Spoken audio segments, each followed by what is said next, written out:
à toutes et bonjour à tous, j'espère que vous allez bien. C'est Joséphine et je reviens après presque un an d'absence pour vous faire une petite vidéo. Bon, je vais m'expliquer très vite sur l'absence. Tout simplement, j'ai pas eu le goût et pas eu l'envie de faire des vidéos. J'en avais filmé certaines, notamment par rapport à la couture, etc. Mais je vous avoue que le montage n'étant pas du tout une partie de plaisir pour moi, je les ai un petit peu abandonnés. Mais aujourd'hui, j'avais envie de revenir parce que j'aimerais vous parler d'un sujet qui est assez important pour moi. Et je pense que ce sont les vidéos qui sont le plus difficiles à filmer, dans le sens où je me dévoile énormément, mais qui me font aussi le plus de bien. Donc je me suis dit que c'était parfait parce qu'aujourd'hui, en effet, je sens que j'ai besoin de m'exprimer sur ce sujet-là qui est très douloureux pour moi. Et je me suis dit que c'était sympa de vous faire une petite vidéo et que ça pourrait m'aider aussi. Puisque depuis ce matin, je me suis réveillée avec la nausée. J'ai extrêmement mal dormi et je dors en ce moment extrêmement mal. Je suis épuisée depuis quelques mois, mais ces derniers temps c'est encore plus grand et je sais que cela est dû certes à mon travail et etc, mais aussi à mon mental, puisque j'ai une charge mentale qui est énorme. Celle-ci, je me la mets toute seule. Pour contextualiser un petit peu, l'année 2021, comme pour beaucoup, a été très difficile pour moi, notamment personnellement. Au niveau du travail, ça a été très compliqué. Je me suis rendu compte de beaucoup de choses et notamment que je n'étais plus sur la même longueur d'onde là où je travaille. Donc j'ai vécu une année très compliquée professionnellement, qui évidemment a aussi impacté mon mode de vie personnel, puisque quand ça ne va plus professionnellement, autant vous dire que personnellement c'est quand même compliqué de se dire que tous les jours vous allez au travail alors que vous n'en avez pas envie. Donc voilà, ça a eu un très gros impact. Il y a eu d'autres événements personnels qui vont survenus cette année qui m'en ont un peu mis plein la tête aussi. Mais je suis toujours ressortie plus forte de ces expériences. Donc jusque là ça allait. La fin d'année 2021 a été très joyeuse, honnêtement. J'ai eu la chance de faire une rencontre qui a beaucoup changé de choses dans ma vie, enfin plusieurs d'ailleurs, parce qu'il n'y en a pas qu'une, mais notamment une. J'ai la chance aussi de pouvoir prendre un tournant professionnellement, et ça c'est vraiment quelque chose qui est très important pour moi, puisque je ne voulais pas rester dans ce contexte qui était trop difficile pour moi. Donc voilà, plein de petites choses en fin d'année et en début de cette année qui ont été plutôt positives. Et donc je commençais l'année 2022 sur un pied de guerre avec plein de force et d'énergie et plein de nouvelles choses positives, donc c'était très cool. Sauf que depuis quelques semaines, quelques jours, je vois bien en moi que ça ne va pas. Pourquoi ça ne va pas? Parce que je suis quelqu'un qui a très peu confiance en elle, qui a peu d'estime d'elle aussi. Et forcément c'est difficile du coup de faire confiance aux autres, que ce soit dans les relations professionnelles, mais surtout les relations personnelles. Et j'ai besoin de beaucoup de temps pour faire confiance aux autres. Mais c'est un peu en fait comme si je mettais la personne dans une case de période d'essai. Vous savez, quand on arrive dans un nouveau travail, on a une période d'essai. Et donc c'est comme si je mettais les personnes qui m'entourent en fait, qui arrivent dans ma vie en période d'essai, jusqu'à ce que je me dise dans ma tête, ok c'est bon, cette personne je peux lui signer un CD. Et jusqu'alors, les personnes que je rencontrais, ça marchait toujours, c'était un peu après moi qui mettait toujours le CDI, etc. Sauf que là dans plusieurs relations il m'arrive que je me trouve dans cette situation où en fait j'ai l'impression de toujours être en période d'essai et qu'on va pas me valider mon CDI. Et c'est extrêmement compliqué dans mon cerveau, puisque je suis jamais certaine de ce qui va se passer pour moi, et donc je suis extrêmement angoissée. Pour contextualiser un petit peu aussi, je suis très sujette à l'anxiété depuis que je suis toute petite. Et depuis 6 mois à peu près, j'ai mis le doigt sur ce que c'était exactement l'anxiété. Donc je fais de l'anxiété sociale. L'anxiété sociale c'est différent de la phobie sociale, et c'est différent aussi de l'agoraphobie, donc la peur de la foule. En gros, l'agoraphobie c'est quand vous avez peur du monde autour de vous. La phobie sociale c'est quand vous avez peur des autres. Et l'anxiété sociale c'est quand vous êtes très angoissé, quand il y a plusieurs personnes avec vous, quand vous êtes dans un groupe de personnes.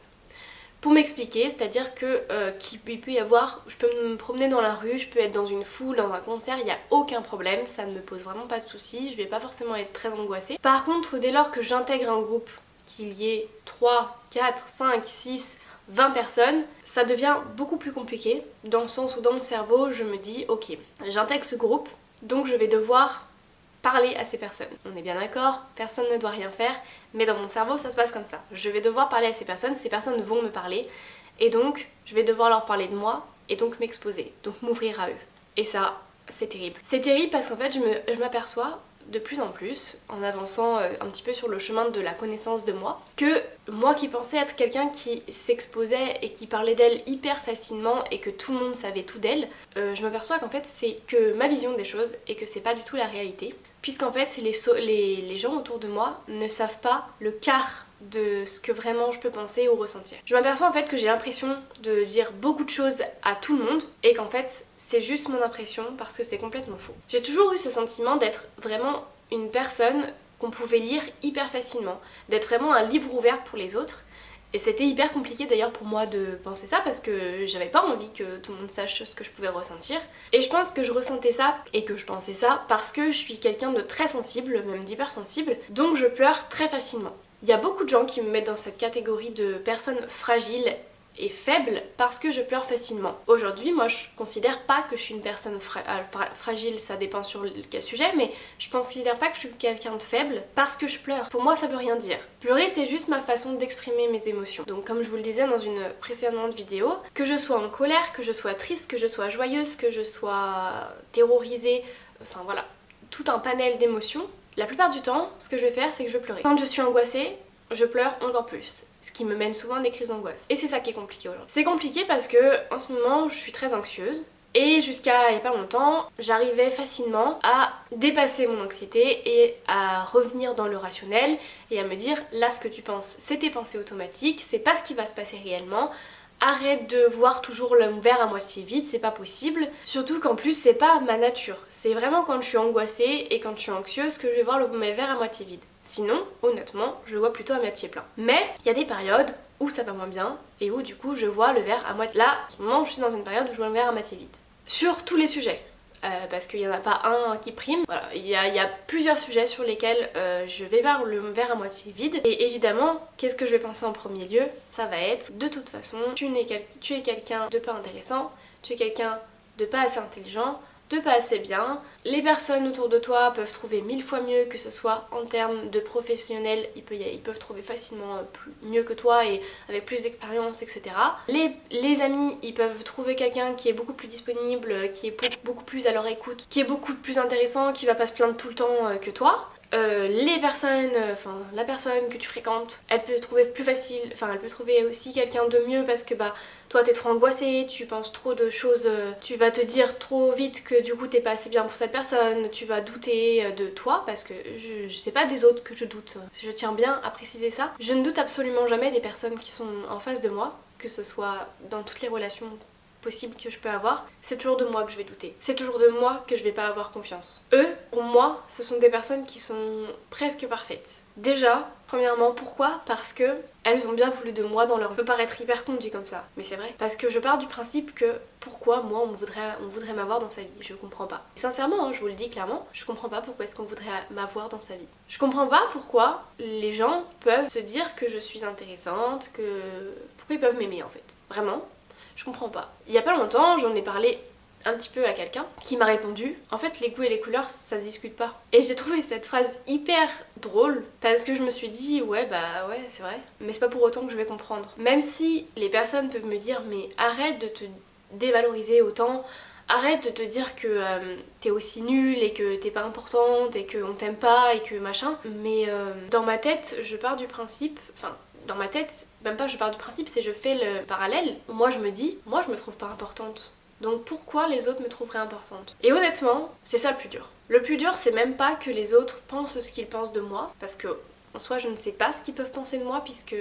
sauf s'ils me le disent, mais s'ils me le disent pas je ne sais pas. C'est surtout ce que moi je pense qu'ils pensent. Je sais pas si vous voyez. Genre, moi je vais me dire, cette personne ne m'aime pas. Cette personne va se dire que je suis toujours négative par exemple et donc je vais culpabiliser. Et donc je vais me dire mais en même temps t'es tellement nulle de toujours être négative, mais en même temps t'es toujours nulle. Le problème c'est que ça va toujours me ramener à il ne peut que penser ça de moi parce que c'est ce que moi je pense de moi. Alors je sais, il faut s'aimer soi avant d'aimer les autres, ça on est bien d'accord. Sauf que quand on est dans une période où on a des angoisses, où on est anxieux, je vous assure que s'aimer d'abord soi, c'est archi compliqué. Et je m'aperçois en fait que même si moi je vais m'aimer, parce que je vais pas forcément aimer toutes les parties de moi, et je pense que honnêtement c'est très hypocrite quand on dit qu'on s'aime en entier, c'est pas possible franchement. Autant moi je suis persuadée d'aimer mes proches en entier, même s'ils ont des défauts qui me saoulent, que ce soit mes parents, mes amis, enfin mon amoureux, tout le monde en fait, je m'en fous parce que je sais que même leurs défauts je les aime et que c'est ça qui même les rend spéciaux. Mais les miens de défauts, c'est pas possible. Je les accepte pas du tout. Et c'est là où c'est hyper compliqué parce que du coup, moi j'accepte pas mes défauts, mais du coup je devrais partir du principe que les gens, s'ils m'aiment, ils m'aiment aussi pour mes défauts, vu que moi je les aime pour leurs défauts. Mais ça j'arrive pas du tout à le faire. J'arrive pas du tout à le faire quand je suis dans une anxiété, quand je suis dans une angoisse, seule. Il y a des fois où j'arrive à me raisonner, sauf qu'en fait, je vais pas mentir, l'anxiété c'est hyper vicieux. Parce que c'est quelque chose, en tout cas moi comme je la vis, qui va monter petit à petit des échelons. Et du coup ça veut dire que par exemple, le lundi, je vais être un petit peu anxieuse. Mais bon, il va y avoir quelque chose qui va faire que je suis un petit peu moins. Le mardi, je vais encore être un petit peu plus anxieuse, mais ça va aller, j'arrive à le gérer. Le mercredi un petit peu plus, le jeudi un petit peu plus, le vendredi un petit peu plus, le samedi un petit peu plus. Et là, le dimanche, ça explose. Parce que ça fait 7 jours que tous les jours, je suis anxieuse et que en fait, ça prend de plus en plus de proportions dans le sens où moi, je le garde pour moi.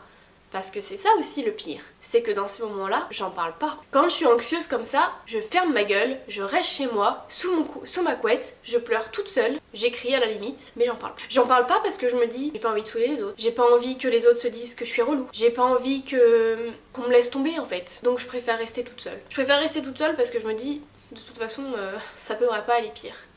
Alors que si, complètement. Parce qu'en fait, plus je rumine, plus je garde les choses pour moi, plus je me fais des idées noires. Et plus bah ça descend quoi. Je sais même plus en fait. Franchement j'ai tellement de choses à vous dire, j'ai tellement de choses qui passent dans ma tête que c'est hyper compliqué parce que je sais même pas où je veux aller finalement. Enfin si je sais en fait. Je sais que je me monte la tête toute seule et je sais que je le vis mal. Et en fait je pense que ce que je vis le plus mal c'est de pas réussir à me rassurer toute seule. Ce que je vis le plus mal, c'est d'avoir besoin des autres pour aller mieux. C'est vraiment quelque chose qui est hyper dur à accepter pour moi. Et en fait, c'est dur à accepter parce que mon cerveau, il est fait comme ça. Enfin, dans mon cerveau, il y a ces idées-là. Il y a ces idées que, à partir du moment où je vais montrer que je suis pas bien, que j'angoisse, que je suis anxieuse, qu'il y a des choses où je suis pas certaine, etc., toute ma faiblesse, en fait, enfin toute ma faiblesse. Ouais, en tout cas, ce que moi je perçois comme étant de la faiblesse, et ben du coup je me dis que les personnes en face, elles vont pouvoir s'en servir contre moi. Genre si je vais dire à ma meilleure amie par exemple, bah écoute là ça va vraiment pas, j'ai peur que tu préfères aller avec cette bande d'amis là plutôt qu'avec moi en fait. Je vais même pas lui dire en fait, d'ailleurs je suis en train de me dire que je vous dis que je vais lui dire mais non c'est pas vrai, je vais même pas lui dire, je vais juste le garder pour moi et je vais pleurer sous ma couette. Parce que j'ai peur qu'elle après elle se dise oh, mais elle est chiante, c'est bon c'est pas parce que je vais voir d'autres amis que ça veut dire que je l'oublie quoi. Pourtant ma meilleure amie, je suis désolée, j'ai un peu... Quand je vous disais que c'était un sujet difficile, c'est pas une blague. Pourtant c'est quelqu'un que je connais depuis 9 ans cette année, que je sais qu'on est aussi importantes l'une pour l'autre, même si je pense qu'on se le montre toutes les deux pas beaucoup. Mais j'ai extrêmement peur qu'elle me remplace. Mais j'ai pas envie de lui dire, et franchement j'espère qu'elle regardera cette vidéo parce que je crois que j'en ai jamais parlé en fait. J'ai pas envie de lui dire parce que j'ai peur que après du coup elle se... Ouais, qu'après elle se dise que je suis relou quoi. Et imaginez, ça fait 9 ans qu'on se connaît. Pour moi, c'est hyper dur, vraiment, de dire aux gens que j'aime ce que je ressens quand je me sens pas bien. C'est-à-dire que s'ils me demandent est-ce que ça va, je vais leur répondre honnêtement non, si ça ne va pas. Mais je vais passer vite sur le sujet. Non, ça va pas parce que je suis angoissée depuis hier, je suis pas bien, mais bon, c'est pas grave. Alors que si, c'est grave. Enfin, c'est grave. Je trouve, franchement, que je suis quelqu'un d'hyper compliqué pour une relation parce que je suis quelqu'un d'anxieux et pour moi du coup quelqu'un d'anxieux ça veut dire que il faut le rassurer. Franchement je pense que j'ai jamais dit tout ce que je viens de vous dire à mes proches, à personne en fait. Et si je le dis aujourd'hui c'est parce que j'ai l'impression de me parler à moi-même et que personne va voir cette vidéo alors que franchement ça me ferait du bien que beaucoup de gens la voient. Et c'est hyper compliqué aussi parce qu'il y a un truc qu'on dit pas, c'est que c'est quelque chose de très tabou. En fait, on est dans une société où il faut aller bien tout le temps. C'est comme ça que je le vois en tout cas. Genre, on a les réseaux sociaux où on peut avoir des nouvelles de tout le monde, tout le temps. Donc, on en est venu à un point aujourd'hui où se dire ouh là là, cette personne ne m'a pas répondu, elle m'a mis un remis, elle m'a mis un vu pendant 7 heures, c'est la fin du monde. Et moi, la première, j'en suis là. C'est-à-dire que si je n'ai pas de message ou pas de nouvelles pendant X temps, je vais me monter la tête comme pas possible.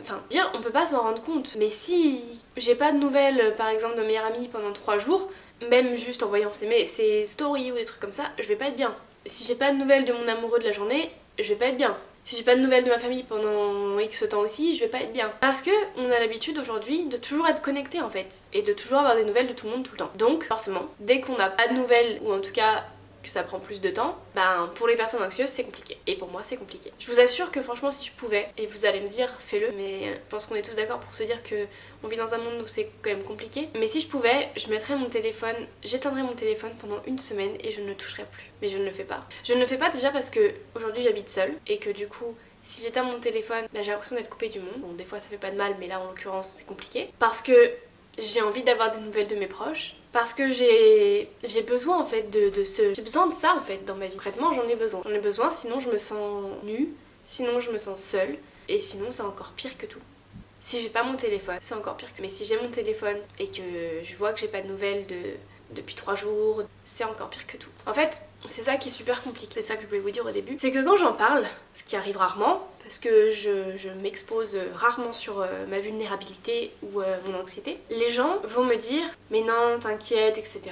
Évidemment quand j'en parle de ma vulnérabilité ou de mon anxiété, j'en parle pas aux personnes concernées. Vous vous doutez bien que j'en parle aux personnes concernées quand vraiment c'est pas ça va pas du tout quoi. Mais avant quand ça va un petit peu, enfin quand ça va pas mais que voilà, pas aux personnes concernées, j'en parle aux personnes que je croise, à ma famille, à mes collègues, à mes amis.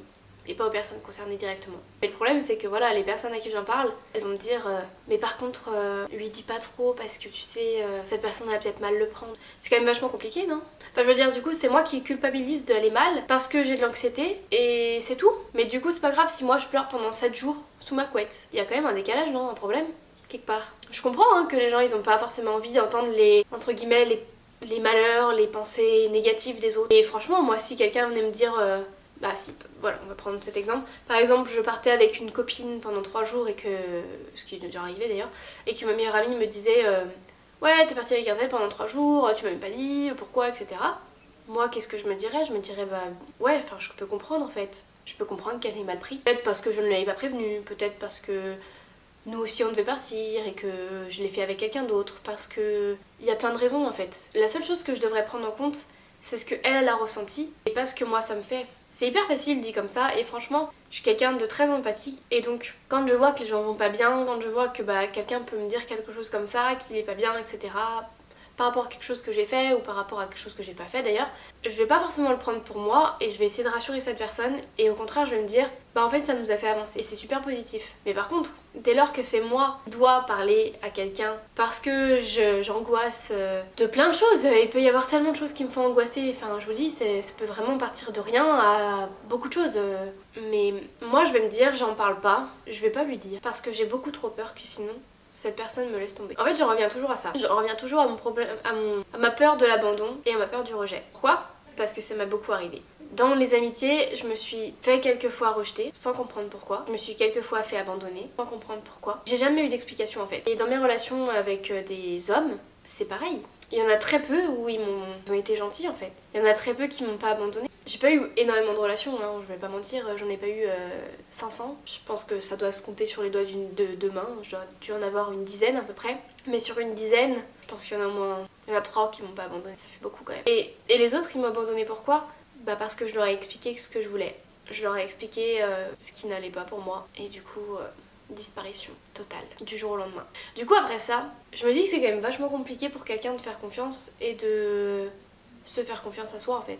De se dire que non, tous les gens ne sont pas pareils, ok, on est d'accord, tous les gens ne sont pas pareils, et puis moi je ne suis pas comme la femme que j'étais il y a quelques années, il y a quelques mois. J'ai changé, pour le meilleur j'espère. Mais oui, les gens changent et les gens changent en bien. Mais je vais pas vous mentir, quand on a connu tellement de gens comme ça qui nous ont abandonnés, bah c'est quand même vachement compliqué de se dire que ces personnes-là vont pas nous abandonner. J'ai l'impression que mes relations, elles en pâtissent beaucoup. De par ma faute, de par mes angoisses, mon anxiété et surtout de par mon silence. Parce que forcément, tout ce que je ressens, je le dis pas. Donc moi je suis pas bien.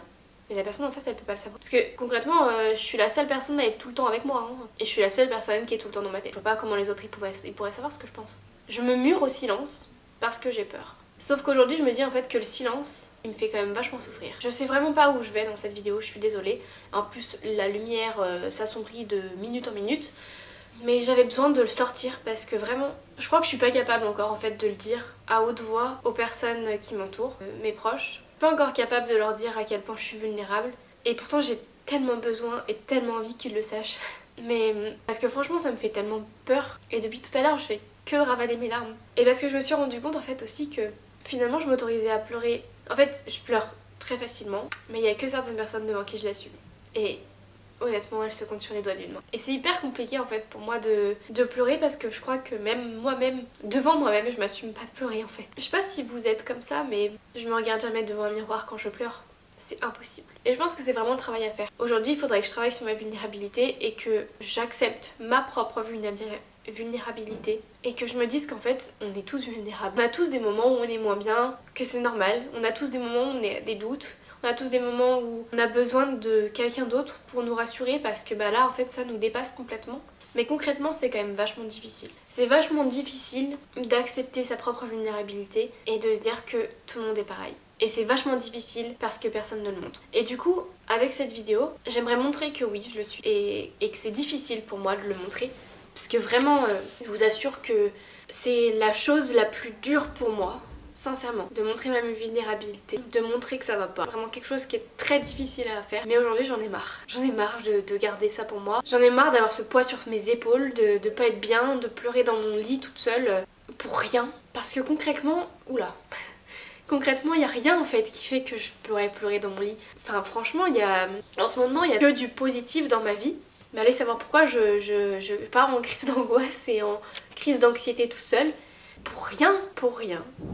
Et j'en ai marre. J'en ai marre de me mettre à pleurer tout le temps, de sentir mon cœur qui s'accélère pour un rien parce que je suis pas bien, d'avoir le ventre noué, d'avoir la nausée. J'en ai marre, tellement marre. Je suis hyper en colère, franchement. Je suis hyper en colère contre moi-même. Parce que je sais en ce moment que je suis très en colère de beaucoup de choses dans ma vie professionnelle notamment. Que je suis vraiment pas bien par rapport à ça parce que même si je sais que ça y est, je pars et que je suis tellement soulagée de cette décision pour moi-même, c'est super compliqué parce qu'il y a plein de choses qui font que je suis en colère là-bas. Et je pense que non seulement je suis très en colère pour beaucoup de choses par rapport à mon travail, que du coup ça m'impacte complètement dans ma vie de tous les jours. Et je suis désolée pour cette vidéo qui doit être complètement décousue. Je sais même pas si j'ai réussi à dire tout ce que j'avais à dire, je sais même pas où j'en suis, où je suis allée, comment j'y suis allée. Je suis désolée, mais je crois que j'avais juste besoin de le dire en fait. J'espère sincèrement que cette vidéo elle pourra aider la plupart d'entre vous. J'espère sincèrement que cette vidéo elle sera regardée par mes proches parce que je pense pas que je serais capable de leur redire ça. En tout cas pas aujourd'hui. Et je sais que ça, il faudrait que je le travaille et que je le dise. Et c'est ma prochaine étape. Mon prochain objectif, c'est de me mettre devant mon miroir quand je pleure et de me regarder. Ça fait un peu sadomaso comme ça, mais je pense que franchement, accepter ma propre vulnérabilité, c'est la première étape pour ensuite l'accepter devant les autres. Et c'est un travail très difficile à faire. Je vous remercie d'avoir regardé cette vidéo. Je suis désolée pour les bruits qu'il y a pu y avoir. Merci à mes voisins. Je vous retrouve très bientôt dans une nouvelle, j'espère, plus joyeuse. Et je vous fais plein de gros bisous.